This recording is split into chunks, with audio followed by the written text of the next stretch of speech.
नमस्कार विद्यार्थी मित्रों, अर्थशास्त्र में बीजू चेप्टर वृद्धि और विकासना निर्देशकों आपणे भणी रह्या छे।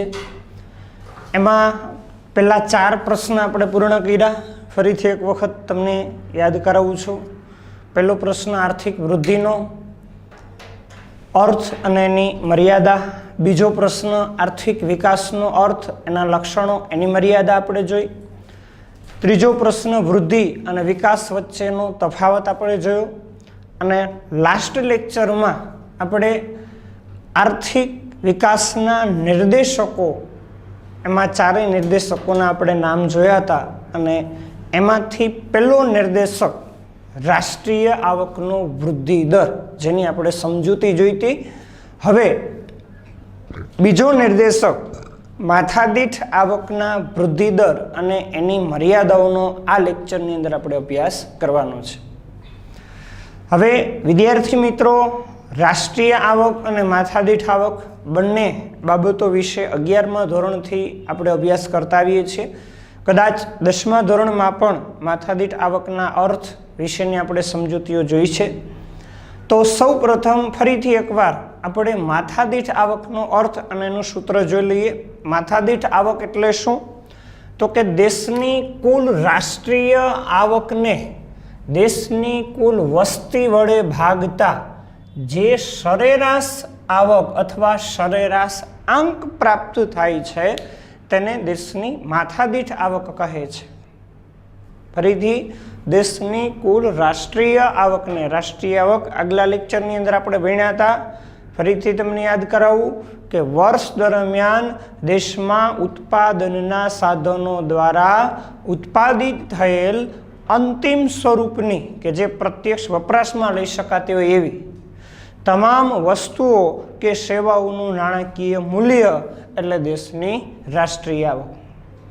ए राष्ट्रीय आवक ने कुल वस्ती वडे, दाखला तरीके 2011 में भारतनी कुल वस्ती केटली हती? तो के 121.02 करोड़। तो ए कुल वस्ती वडे भागता जे सरेराश जे एवरेज आंक मळे छे ए छे देशनी माथादीठ आवक। आ थयो माथादीठ आवकनो अर्थ। देशनी कुल राष्ट्रीय आवक ने देशनी कुल वस्ती वडे भागता जे सरेराश आंक मळे छे, जे सरेराश आवक मळे छे एने देशनी माथादीठ आवक कहे छे। एना परथी एनुं सूत्र छे माथादीठ आवक बराबर देशनी कुल राष्ट्रीय आवक छेदमा देशनी कुल वस्ती। एटले के कुल राष्ट्रीय आवकनुं जे मूल्य प्राप्त थाय छे अने देशनी कुल वस्ती वडे भागशुं तो जे सरेराश जे एवरेज आंक आपणने मळशे ए छे देशनी माथादीठ आवक। क्लियर? हवे जेम राष्ट्रीय आवकने आपणे आर्थिक विकासना निर्देशक तरीके भण्या छीए एवी ज रीते माथादीठ आवक छे ए पण देशनो आर्थिक विकासनो निर्देशक छे। एटले के जेम राष्ट्रीय आवक में लांबा समय सुधी वधारो थतो तो एने कारणे देशनो आर्थिक विकास थाय छे। एवी ज रीते कोईपण देशनी माथादीठ आवक छे एमां पण सतत लांबा समय सुधी वधारो थाय तो ए पण देशना आर्थिक विकासनो निर्देश करे छे। पहलू ज वाक्य आपणे ए ज लख्युं छे के देशनी वास्तविक माथादीठ आवक में लांबा गाळा सुधी सतत वधारो थाय तो ए देशना आर्थिक विकासनो निर्देश करे छे। केवी रीते माथादीठ आवकना वधाराथी देशनो आर्थिक विकास थाय छे ए आखी प्रक्रिया आगला लेक्चर में आपणे जोईती के देशनी माथादीठ आवक छे ए देशना एक एक नागरिकनी कई आवक छे? तो के सरेराश आवक छे। एटले माथादीठ आवक में वधारो थाय तो माथादीठ आवकनो ख्याल देशना लोकोना जीवन धोरण साथे संकळायेलो छे। एटले माथादीठ आवक ए देशना प्रति एक एक नागरिकनी सरेराश आवक छे अने ज्यारे एमां वधारो थशे तो देशना लोकोना जीवन धोरण छे एमां सुधारो आवशे। एटले के एने वधु सारी वस्तु अने सेवा उपलब्ध बनशे जेथी देशना लोकोनुं जीवन धोरण छे एमां सुधारो आवे। अने એને કારણે દેશમાં ગરીબી, બેકારી, અસમાનતા આ બધી સમસ્યાઓ છે, સમસ્યાઓના પ્રમાણમાં ઘટાડો થશે, જે સાચા અર્થમાં દેશનો આર્થિક વિકાસ થયેલો ગણાય છે. એટલે અહીંયા વાક્ય લખ્યું કે દેશની વાસ્તવિક માથાદીઠ આવકમાં સતત લાંબા સમયગાળા સુધી વધારો થાય તો એને દેશનો આર્થિક વિકાસ થઈ રહ્યો છે એમ કહી શકાય. જેમ રાષ્ટ્રીય આવકમાં આપણને કેટલીક શક્યતાઓ આપી હતી કે રાષ્ટ્રીય આવકના વધારા સાથે દેશનો વિકાસ કેટલા પ્રમાણમાં થઈ શકે, એવી જ શક્યતાઓ આપણને અહીંયા પણ આપી છે કે જો દેશની માથાદીઠ આવકના વૃદ્ધિ દરમાં ઊંચા દરે વધારો થશે, દાખલા તરીકે વર્ષ 2014માં અહીંયા આપણે આંકડાઓ લખ્યા છે 2014ના વર્ષના કે 6% જેટલો વૃદ્ધિદર છે, તો એ સારો વૃદ્ધિદર ગણાય છે, ઊંચો વૃદ્ધિદર ગણાય છે. જો એવો ઊંચો વૃદ્ધિદર હોય તો વિકાસનો દર પણ ઊંચો રહે છે, કારણ કે જેમ માથાદીઠ આવકનો વૃદ્ધિદર ઊંચો રહેશે એમ દેશના લોકોની સરેરાશ આવકોમાં ઝડપથી વધારો થશે, એટલે દેશના લોકોને જરૂરિયાતની વસ્તુ અને સેવાઓ સરળતાથી પ્રાપ્ત થઈ શકશે, જેથી એનું જીવન ધોરણ ઊંચું આવશે અને દેશની સમસ્યાઓ છે એમાં ઘટાડો થશે. એટલે ઊંચા દરે માથાદીઠ આવકનો વૃદ્ધિદર હોય તો વિકાસનો દર ઊંચો રહે છે. જો માથાદીઠ આવકનો વૃદ્ધિદર છે એ સ્થિર છે, એટલે કે માથાદીઠ આવકમાં વધારોય નથી થતો અને ઘટાડો પણ નથી થતો, સ્થિર છે, તો વિકાસની પ્રક્રિયામાં પણ સ્થગિતતા આવશે, એટલે કે લોકોની આવકો છે એમાં વધારોય નહીં થાય અને ઘટાડો પણ નહીં થાય. પરિણામે લોકોના જીવન ધોરણો છે એ પણ યથાવત રહેશે, એમાં પણ કોઈ પરિવર્તન નથી આવતું, એટલે સ્થગિતતાની સ્થિતિ સૂચવે છે. અને જો માથાદીઠ આવકમાં ઘટાડો થાય તો વિકાસની પીછેહઠની સ્થિતિ ગણાય છે. જો માથાદીઠ આવકના વૃદ્ધિ દરમાં ઘટાડો થાય છે, એટલે કે માઇનસમાં વૃદ્ધિ દર જાય છે, લોકોની આવકો ઘટવા માંડે છે, તો લોકોના જીવન ધોરણો નીચા આવશે, એમને જરૂરિયાતની વસ્તુ અને સેવાઓ પૂરતા પ્રમાણમાં ઉપલબ્ધ થઈ શકશે નહીં. પરિણામે લોકોના જીવન ધોરણો નીચા આવશે, જેને કારણે વિકાસની પીછેઠની સ્થિતિ સર્જાશે.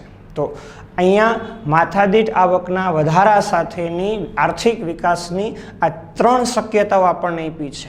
જો ઊંચા દરે વધારો થાય તો વિકાસનો દર પણ ઊંચો રહે છે. જો માથાદીઠ આવકનો વૃદ્ધિ દર સ્થિર હોય તો સ્થગિતતાની સ્થિતિ છે. માથાદીઠ આવકના વૃદ્ધિ દરમાં ઘટાડો થાય તો પીછેહઠની સ્થિતિ છે. હવે એનાથી આગળ જોઈ તો આર્થિક વિકાસની પ્રક્રિયા છે, જેને આપણે ચેપ્ટરની શરૂઆતથી ભણતા આવીએ છીએ અને ચેપ્ટરની પ્રસ્તાવનામાં પણ ખાસ આપણે જોયું હતું કે આર્થિક વિકાસની પ્રક્રિયાનો અંતિમ હેતુ શું છે, તો કે લોકોના જીવન ધોરણ સાથે માનવ વિકાસને ઊંચે લઈ જવાનો છે. કોઈ પણ દેશ પ્રસ્તાવનાથી આપણે જોતા આવીએ છીએ ચેપ્ટરમાં કે વિશ્વના વિકસિત દેશ હોય, વિકાસશીલ દેશ હોય, દરેક દેશ કોઈ પણ ભોગે પોતાનો આર્થિક વિકાસ કરવા માટેના પ્રયત્ન કરે છે. શા માટે? કારણ કે એ દરેક દેશે પોતાના દેશના લોકોના જીવન ધોરણો છે એને ઊંચે લઈ જવા છે, એને સુખી સમૃદ્ધ બનાવવા છે, અને જો એ જીવન ધોરણમાં સુધારો આવે, જીવન ધોરણ સુખી અને સમૃદ્ધ બને, તો એ સાચા અર્થમાં માનવ વિકાસ સિદ્ધ થયેલો ગણે, એટલે કે લોકોની સુખાકારીમાં વધારો થયેલો ગણે. એટલે આર્થિક વિકાસનો અંતિમ હેતુ શું છે, તો કે લોકોના જીવન ધોરણ સાથે માનવ વિકાસને ઊંચે લઈ જવાનો છે. એટલા માટે માથાદીઠ આવકની ગણતરીમાં વસ્તીના પરિબળને પણ ધ્યાનમાં લેવામાં આવ્યું છે. માથાદીઠ આવકનો આ કેવી રીતે મળે છે, તો કે કુલ રાષ્ટ્રીય આવક છેદમાં કુલ વસ્તી, કુલ જનસંખ્યાનો આંકડો હોય તો જ દેશની માથાદીઠ આવકનો આંકડો પ્રાપ્ત થઈ શકશે. એટલે વસ્તીના પરિબળને પણ ધ્યાનમાં લેવામાં આવ્યું છે. એટલે માથાદીઠ આવકમાં જે વધારો થશે એ શેનો નિર્દેશ કરશે, તો કે લોકોની ભૌતિક સુખાકારીનો નિર્દેશ કરશે.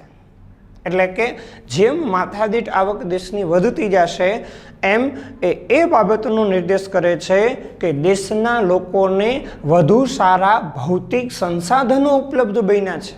આગળ વિકાસના લક્ષણોમાં આપણે જોયું હતું માંગમાં પરિવર્તન, કે જ્યારે આવક ઓછી હતી તો દેશના લોકો દ્વારા માત્ર પ્રાથમિક વસ્તુઓની માંગ કરવામાં આવતી હતી, પણ પછી જેમ જેમ આવક વધતી ગઈ એમ દેશના લોકોએ પ્રાથમિક વસ્તુ સરળતાથી સંતોષી લીધી છે અને ભૌતિક વસ્તુઓની માંગ કરી છે. એસી છે, ટીવી છે, ફ્રીજ છે, મોબાઈલ છે, મોટરસાઇકલ છે, ગુણવત્તાયુક્ત શિક્ષણ છે, વાહન વ્યવહારની સુવિધાઓ છે, સંદેશા વ્યવહારની સુવિધાઓ છે. આ બધી શું છે તો કે ભૌતિક સુખાકારી છે, જે બધી વસ્તુઓ લોકોના જીવન ધોરણને વધારે સારા, સુખી અને સમૃદ્ધ બનાવે છે. એટલે માથાદીઠ આવકના વૃદ્ધિ દરની અંદર વસ્તીના પરિબળને ધ્યાનમાં લીધું છે. એટલે વસ્તીમાં થતો વધારો અને એની સાથે સાથે દેશની માથાદીઠ આવકમાં જે વધારો થાય છે ઊંચા દરે, તો એ માથાદીઠ આવકમાં થતો વધારો છે એ ભૌતિક સુખાકારીમાં વધારાનો નિર્દેશ કરે છે. એટલા માટે જ જે રાષ્ટ્રીય આવકનો વૃદ્ધિ દર હતો એના કરતાં માથાદીઠ આવકના વૃદ્ધિ દરને ચડિયાતો નિર્દેશક તરીકે ઓળખવામાં આવે છે. શા માટે? કારણ કે અહીંયા વસ્તીના પરિબળને પણ ધ્યાનમાં લેવામાં આવ્યું છે. રાષ્ટ્રીય આવકના નિર્દેશકમાં આપણે જોયું હતું કે વસ્તીનું પરિબળ ધ્યાનમાં લેવામાં આવ્યું નહોતું. માત્ર ઉત્પાદન વધે છે અને આવક વધે છે એટલી જ બાબત આપણે જોઈતી. પણ અહીંયા વસ્તીને ધ્યાનમાં લેવામાં આવે તો જ માથાદીઠ આવકનો આંકડો આપણને મળે. એટલે માથાદીઠ આવકનો વૃદ્ધિ દર છે એ રાષ્ટ્રીય આવકના વૃદ્ધિ દર કરતાં ચડિયાતો નિર્દેશક છે. કારણ કે માથાદીઠ આવક વધે છે તો પ્રત્યક્ષ એનો નિર્દેશ શું થાય તો કે ભૌતિક સુખાકારીમાં વધારો, લોકોના જીવન ધોરણમાં સુધારો અને માનવ વિકાસમાં સુધારાનો નિર્દેશ થાય છે. એટલે રાષ્ટ્રીય આવકના નિર્દેશક કરતાં માથાદીઠ આવકનો નિર્દેશક છે એ ચડિયાતો નિર્દેશક છે. યાદ રાખજો વિદ્યાર્થી મિત્રો, સ્વાધ્યાયમાં 1 માર્કમાં પ્રશ્ન આપેલો છે કે રાષ્ટ્રીય આવકના વૃદ્ધિ દર કરતાં માથાદીઠ આવકનો વૃદ્ધિ દર શા માટે ચડિયાતો નિર્દેશક છે? તો એક જ શબ્દ જવાબમાં તમારે લખવાનો છે કે માથાદીઠ આવકની ગણતરીમાં અથવા માથાદીઠ આવકના વૃદ્ધિ દરમાં વસ્તીના પરિબળને ધ્યાનમાં લેવામાં આવતું હોવાથી એ રાષ્ટ્રીય આવકના વૃદ્ધિ દર કરતાં ચડિયાતો નિર્દેશક છે. એટલા માટે જ અહીંયા લોકોના જીવન ધોરણો, ભૌતિક સુખાકારી આ બધી બાબતોનો નિર્દેશ થયો. એટલે વિકાસનું વધારે ગહનતાથી મૂલ્યાંકન થયું છે. અને એટલા માટે સંયુક્ત રાષ્ટ્રસંઘના નિષ્ણાંતો દ્વારા, સંયુક્ત રાષ્ટ્રસંઘ કે જેમના નિષ્ણાંતો દ્વારા આર્થિક વિકાસના માપદંડ તરીકે માથાદીઠ આવકના નિર્દેશકને સાચા માપદંડ તરીકે હિમાયત કરવામાં આવી છે કે જો આર્થિક વિકાસનું મૂલ્યાંકન કરવું છે તો રાષ્ટ્રીય આવક કરતાં માથાદીઠ આવકનો વૃદ્ધિ દર છે કે જેના દ્વારા વધુ સરળતાથી અને ગહનતાપૂર્વક મૂલ્યાંકન થઈ શકે છે. ત્યાંથી આગળ જોઈએ તો વિશ્વ બેંક અને આર્થિક સર્વે 2015-16 મુજબ વર્ષ 2014માં સમખરીદ શક્તિ મુજબ, સમખરીદ શક્તિ કૌંસમાં આપણે લખ્યું છે PPP, પરચેસિંગ પાવર પેરિટી, સમખરીદ શક્તિ એટલે કે વિશ્વના કોઈ સ્થાનિક બજારમાં સમાન ચીજ વસ્તુની ખરીદી માટે બે ચલણોની ખરીદ શક્તિની સમાનતા. વિશ્વના સ્થાનિક બજારમાં કોઈ સમાન ચીજ વસ્તુ છે કે જેની ખરીદી માટે વિશ્વના બે ચલણો છે કે જેની ખરીદ શક્તિની સમાનતા છે, જેને સમખરીદ શક્તિ તરીકે ઓળખવામાં આવે છે. તો એ સમખરીદ શક્તિના સિદ્ધાંત મુજબ વર્ષ 2014માં ભારતની માથાદીઠ આવક $5,497 અમેરિકન ડોલર જેટલી હતી. યાદ રાખજો સ્વાધ્યાયમાં 1 માર્કમાં પ્રશ્ન આપેલો છે. વર્ષ 2014 મુજબ ભારતની માથાદીઠ આવક કેટલા ડોલરની છે? તો 5,497 અમેરિકન ડોલરની છે. અને એની સરખામણીમાં નોર્વેની માથાદીઠ આવક કેટલી છે? તો કે 64,992 અમેરિકન ડોલર જેટલી છે. હવે ભારતની 5497 અને નોર્વેની 64,992. એટલે કે ભારતની માથાદીઠ આવક છે એ અમેરિકા, ચીન, શ્રીલંકા આ બધા દેશો છે એના કરતાં ઘણી બધી ઓછી છે. હવે જો માથાદીઠ આવક જ ઓછી છે તો એ શેનો નિર્દેશ કરશે? તો કે દેશના લોકોના નીચા જીવન ધોરણનો નિર્દેશ કરશે. કારણ કે માથાદીઠ આવકનો ખ્યાલ લોકોના જીવન ધોરણ સાથે સંકળાયેલો છે. જો માથાદીઠ આવક ઓછી તો દેશના લોકોના જીવન ધોરણો પણ નીચા અને દેશમાં ગરીબી, બેકારી જેવી સમસ્યાઓનું પ્રમાણ વધારે રહેશે. એટલે અમેરિકા, ચીન, શ્રીલંકા વગેરે જેવા દેશો છે એ દેશોની સરખામણીમાં ભારતની માથાદીઠ આવક છે ઘણી બધી ઓછી છે. અને નોર્વેની માથાદીઠ આવક કરતાં તો 11 થી 12 ગણી ભારતની માથાદીઠ આવક ઓછી છે. ભારતની માથાદીઠ આવક કેટલી? તો કે 5497 અને નોર્વેની 64,992. એનો અર્થ એવો કે નોર્વેની માથાદીઠ આવક ભારત કરતાં 11 થી 12 ગણી વધારે છે અને ભારતની આવક એટલી ઓછી છે. પણ પાછું વૃદ્ધિ દરની દ્રષ્ટિએ તમે જુઓ તો ભારતનો માથાદીઠ આવકનો વૃદ્ધિ દર એટલે કે ભારતનો માથાદીઠ આવકમાં પ્રતિ વર્ષે 6% દરે વધારો થાય છે. અને માનવ વિકાસની દ્રષ્ટિએ પહેલા ક્રમે આવતો દેશ નોર્વે કે જેનો માથાદીઠ આવકનો વૃદ્ધિ દર માત્ર 1.1% જેટલો છે. તો એ પાછું દર્શાવે છે કે પ્રવર્તમાન સમયમાં ભારતની આવકમાં ખૂબ ઝડપથી વધારો થાય છે અને પ્રવર્તમાન સમયમાં ભારત એ અન્ય દેશોની સરખામણીમાં ઝડપથી વિકાસ કરતો દેશ બન્યો છે. તો આ મિત્રો માથાદીઠ આવકનો વૃદ્ધિ દર છે એની સમજૂતી આપણે પૂર્ણ કરી. ફરીથી એકવાર જોઈ લઈએ. સૌ પ્રથમ આપ્યો છે અર્થ. દેશની કુલ રાષ્ટ્રીય આવકને દેશની કુલ વસ્તી વડે ભાગતા જે સરેરાશ આવક મળે એ છે દેશની માથાદીઠ આવક. પછી એનું સૂત્ર માથાદીઠ આવક બરાબર દેશની કુલ રાષ્ટ્રીય આવક છેદમાં દેશની કુલ વસ્તી. પછી આગળ સમજૂતીમાં આપણે જોયું કે જેમ દેશની રાષ્ટ્રીય આવકમાં વધારો થતો હતો ને એનાથી દેશનો આર્થિક વિકાસ થાય એવી જ રીતે દેશની વાસ્તવિક માથાદીઠ આવકમાં સતત લાંબા સમય સુધી વધારો થાય તો એ દેશના આર્થિક વિકાસનો નિર્દેશ કરે છે. તો એની 3 શક્યતાઓ આપણે લીખી છે કે જો માથાદીઠ આવકમાં ઊંચા દરે વધારો થાય તો વિકાસનો દર ઊંચો, જો માથાદીઠ આવક પ્રમાણમાં સ્થિર હોય તો વિકાસમાં સ્થગિતતા એટલે કે અર્થતંત્ર લોકોના જીવન ધોરણ પ્રમાણમાં સ્થિર રહેશે, એ નબળાઈ નહીં પડે અને વધારે સમૃદ્ધિ નહીં થાય. અને જો એમાં ઘટાડો થાય તો પીછેહઠની સ્થિતિ એટલે કે લોકોના જીવન ધોરણો નીચા આવશે, અર્થતંત્ર નબળા પડશે. પછી એનાથી આગળ કે આર્થિક વિકાસનો અંતિમ હેતુ શું છે? તો કે લોકોના જીવન ધોરણ સાથે માનવ વિકાસને ઊંચે લઈ જવું. કોઈ પણ દેશ વિકાસ કરે છે શા માટે?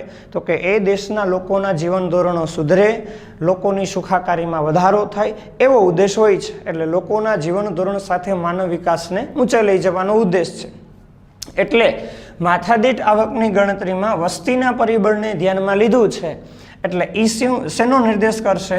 તો કે લોકોની ભૌતિક સુખાકારીનો નિર્દેશ કરશે કે જેમ માથાદીઠ આવક વધશે એમ દેશના લોકોને વધારે ભૌતિક સંસાધનો મળી શકશે અને એનાથી લોકોની સુખાકારીમાં વધારો થશે. એટલે રાષ્ટ્રીય આવક કરતાં માથાદીઠ આવકનો વૃદ્ધિ દર છે એ વસ્તીના પરિબળને ધ્યાનમાં લેતું હોવાથી એ ચડિયાતો એટલે કે શ્રેષ્ઠ નિર્દેશક છે. તેથી સંયુક્ત રાષ્ટ્રસંઘના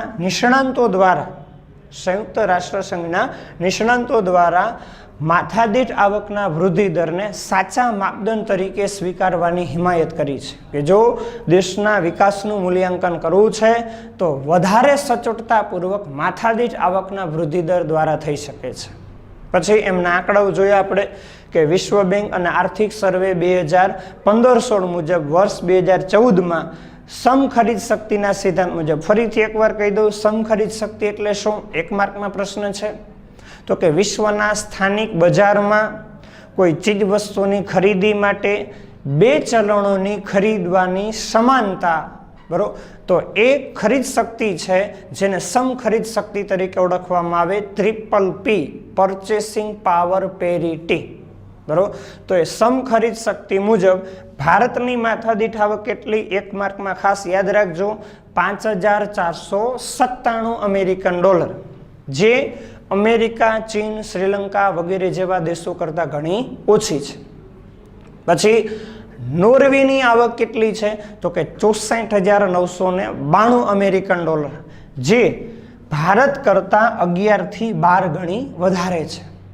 તો એનો અર્થ એવો કે એ દેશોના લોકોના જીવન ધોરણો ઘણા સુધારા છે અને ખૂબ ઊંચા જીવન ધોરણો હશે.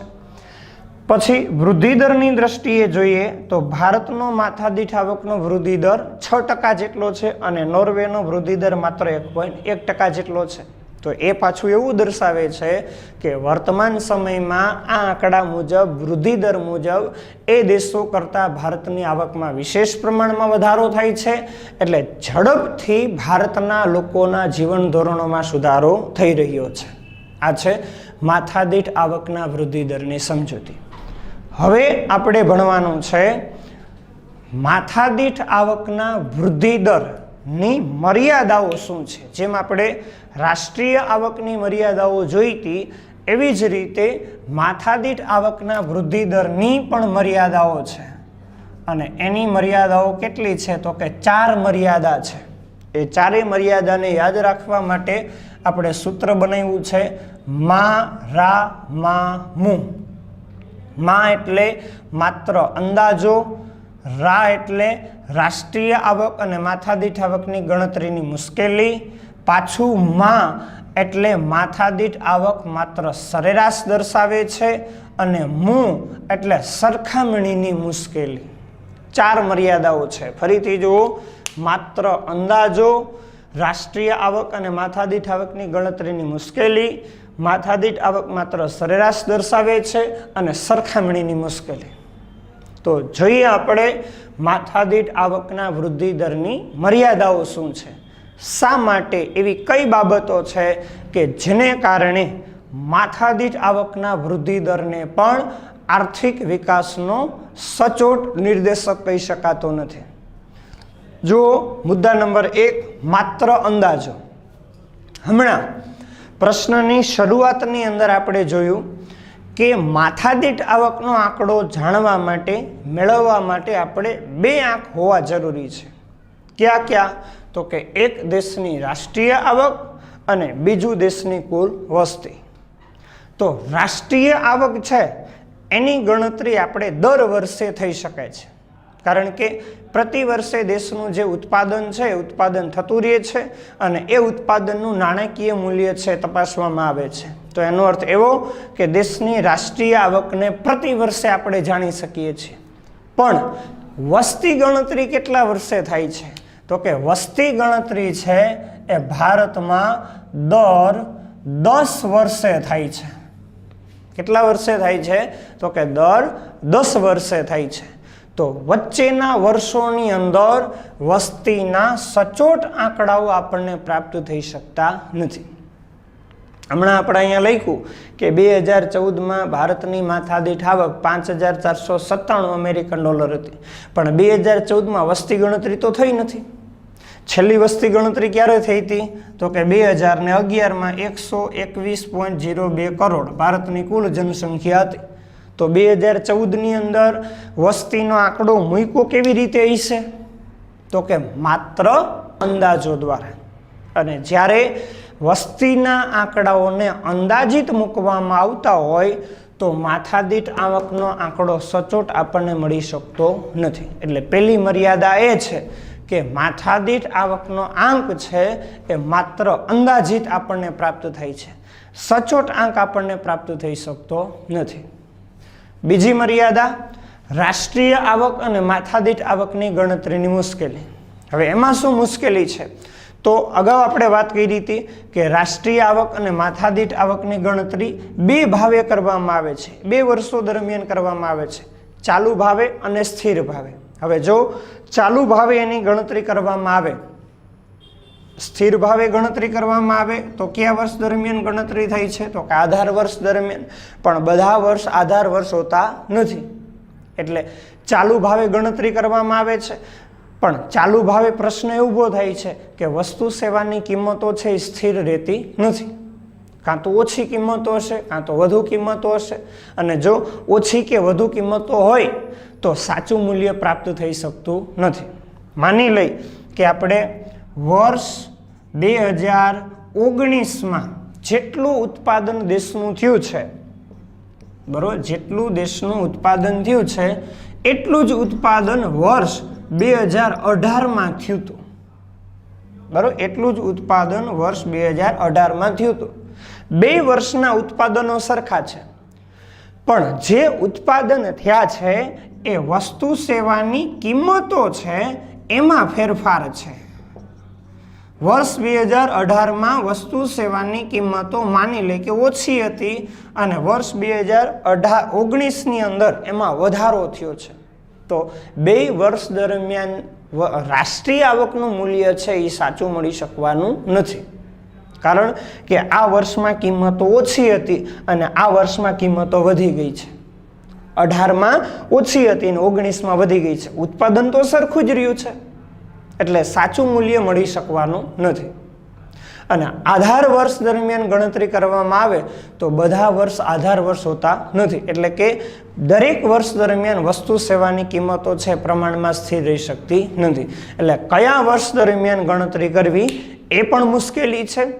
ત્યાર પછી ત્રીજી મર્યાદા છે કે માથાદીઠ આવક માત્ર સરેરાશ દર્શાવે છે. હવે માથાદીઠ આવક શરૂઆતમાં અર્થ આપણે જોયો હતો, દેશની કુલ રાષ્ટ્રીય આવકને દેશની કુલ વસ્તી વડે ભાગતા જે સરેરાશ આવક મળે છે એને આપણે માથાદીઠ આવક કહી છે. પણ વાસ્તવિક સ્થિતિ એ છે કે સરેરાશ આંકડો છે જેમ કે 5,497 અમેરિકન ડોલર, તો 5,497 અમેરિકન ડોલર ભારતના પ્રત્યેક નાગરિકની આવક હોય તો ભારતમાં કોઈ ગરીબ જ ન હોય. પણ આ તો સરેરાશ આંકડો છે અને સરેરાશ આંકને આધારે આપણે એવું ન કહી શકીએ કે દેશના બધા જ લોકોની આટલી આવક છે. કારણ કે કોઈ લોકોની આવક ઓછી પણ હશે અને કોઈ લોકોની આવક આના કરતાં વધારે પણ હશે. એટલે બધા જ લોકોના જીવન ધોરણો ઊંચા આવી ગયા છે, બધા જ લોકોની સુખાકારીમાં વધારો થયો છે એવું સંપૂર્ણપણે આપણે કહી શકતા નથી. કારણ કે આ સરેરાશ આવક છે અને સરેરાશ આવક હોય તો એટલી આવક દેશના બધા જ લોકોને મળે છે એવું આપણે સંપૂર્ણપણે કહી શકતા નથી. એટલે ત્રીજી મર્યાદા છે કે માથાદીઠ આવક માત્ર સરેરાશ દર્શાવે છે. અને ચોથી અને છેલ્લી મર્યાદા છે સરખામણીની મુશ્કેલી. કે માથાદીઠ આવકનો વૃદ્ધિદર છે એ વૃદ્ધિદર દ્વારા દેશની માથાદીઠ આવકને સૌપ્રથમ તો મેળવવા માટે, ગણતરી કરવા માટે શું કરવામાં આવે છે તો કે દરેક દેશની આવક છે એ આવકને અમેરિકન ડોલરમાં પરિવર્તિત કરવામાં આવે છે, રૂપાંતરિત કરવામાં આવે છે, જેને હુંડિયામણનો દર કહેવાય છે. કે જે દરે એક દેશના ચલણનું બીજા દેશના ચલણમાં રૂપાંતર કરવામાં આવે એને હુંડિયામણનો દર કહેવાય અથવા તો વિદેશી ચલણનો દર કહેવાય. હવે દરેક દેશની માથાદીઠ આવકની ગણતરી કરવી છે તો માથાદીઠ આવકની ગણતરી કેમાં થાય તો કે અમેરિકન ડોલરમાં થાય છે. અને અમેરિકન ડોલરમાં ગણતરી કરવા માટે શું કરવું પડે તો કે જે તે દેશનું ચલણ છે, જે તે દેશની આવક છે એ આવકની ગણતરી કેમાં કરવી પડશે તો કે અમેરિકન ડોલરમાં. તો એ થયો હુંડિયામણનો દર. હવે હુંડિયામણનો દર કોણ નક્કી કરે છે તો કે જે તે દેશની મધ્યસ્થ બેંક અથવા મુક્તપણે બજારની અંદર નક્કી થઈ છે. વિદેશી ચલણની જેવી માંગ છે અને વિદેશી ચલણનો જેવો પુરવઠો છે એના આધારે હુંડિયામણનો દર નક્કી થાય છે. માની લ્યો કે 1 અમેરિકન ડોલર બરાબર 68 રૂપિયા, તો આ હુંડિયામણનો દર થયો. એટલે કે આપણા 68 રૂપિયા એક વ્યક્તિની આવક થઈ તો આંતરરાષ્ટ્રીય કક્ષાએ આવક કેટલી ગણાય છે તો કે $1 આવક ગણાય છે. હવે એ હુંડિયામણનો દર છે મુક્તપણે નક્કી થાય, પણ જો જે તે દેશની સરકારો અથવા જે તે દેશની મધ્યસ્થ બેંકો છે એ હુંડિયામણના દર પર જો અંકુશ રાખે તો એ એ અંકુશને કારણે સાચો હુંડિયામણનો દર આપણને મળી શકે નહીં. એટલે આંતરરાષ્ટ્રીય કક્ષાએ દરેક દેશોની આવકો છે એની સરખામણી કરવી શક્ય બનતી નથી. તો આ થઈ માથાદીઠ આવકના વૃદ્ધિ દરની મર્યાદાઓ. ફરીથી જો સૌથી પહેલાં માત્ર અંદાજ, શેના અંદાજો મળે છે? તો કે માથાદીઠ આવકની ગણતરી માટે રાષ્ટ્રીય આવકનો આંકડો જોઈ છે અને વસ્તીનો આંકડો, બે આંકડા જોઈ. રાષ્ટ્રીય આવકની ગણતરી દર વર્ષે થાય, વસ્તી ગણતરી કેટલા વર્ષે થાય? તો કે 10 વર્ષે. તો વચ્ચેના વર્ષમાં શું મૂકવામાં આવશે? વસ્તીના અંદાજો. અને વસ્તીનો આંકડો જ અંદાજિત હોય તો માથાદીઠ આવકનો સચોટ આંકડો ક્યારેય મળે નહીં. બીજી મર્યાદા શું છે? તો કે રાષ્ટ્રીય આવક અને માથાદીઠ આવકની ગણતરીની મુશ્કેલી. શું મુશ્કેલી છે? તો ચાલુ ભાવે ગણતરી કરવી કે સ્થિર ભાવે ગણતરી કરવી એ મુશ્કેલી છે. ત્રીજી મર્યાદા તો કે માથાદીઠ આવક શું દર્શાવે છે? તો કે માત્ર સરેરાશ આવક દર્શાવે છે. હવે સરેરાશ આવકનો જેટલો આંકડો મળે એટલી આવક દેશના બધા લોકોને મળે છે કે નહીં એ સંપૂર્ણપણે કહી શકાતું નથી. મોટે ભાગે મળતી હોતી નથી, કારણ કે દેશમાં આવક સંપત્તિની વહેંચણી અસમાન હોય છે. એટલે એ સરેરાશ આવક દર્શાવે છે. તો એમાં વધારો થાય તો વિકાસ થઈ રહ્યો છે એવું સંપૂર્ણપણે કહી શકાતું નથી. અને ચોથી મર્યાદા સરખામણીની મુશ્કેલી, કે વિશ્વના દરેક દેશોની આવકની ગણતરી કેમાં થાય? તો કે અમેરિકન ડોલરમાં. અમેરિકન ડોલરમાં કરવામાં આવે તો બધા દેશોનું ચલણ છે અથવા એમની આવક છે એનું રૂપાંતર શેમાં થાય? તો કે અમેરિકન ડોલરમાં. જેને શું કહેવાય? તો કે હુંડિયામણનો દર. પણ હુંડિયામણના દર ઉપર દેશની સરકાર અંકુશ નિયંત્રણ રાખે તો હુંડિયામણના દર છે એનું સાચું મૂલ્ય આપણને મળી શકતું નથી. અને સાચું મૂલ્ય જ ન મળે તો આંતરરાષ્ટ્રીય કક્ષાએ એની સરખામણી કરી શકાતી નથી. અહીંયા બીજો નિર્દેશક માથાદીઠ આવકનો વૃદ્ધિ દર અને એની મર્યાદા આપણે પૂર્ણ કરીએ છીએ. 3 અથવા તો 5 માર્કનો પ્રશ્ન છે. હવે આપણે 2 નિર્દેશકો ભણવાના છે, જીવનની ભૌતિક ગુણવત્તાનો આંક અને માનવ વિકાસાંક. પણ એ પછી ભણશું. એની પહેલાં એક 3 માર્કનો નાનકડો પ્રશ્ન આવશે. ખાસ યાદ રાખજો, જીવનની ભૌતિક ગુણવત્તા એટલે શું, એમાં સમાવિષ્ટ થતી બાબતો જણાવો. નિર્દેશક નથી, પણ 3 માર્કનો 2 માર્કનો નાનકડો પ્રશ્ન છે, જે આપણે નેક્સ્ટ લેક્ચરની અંદર જોશું. જય હિન્દ.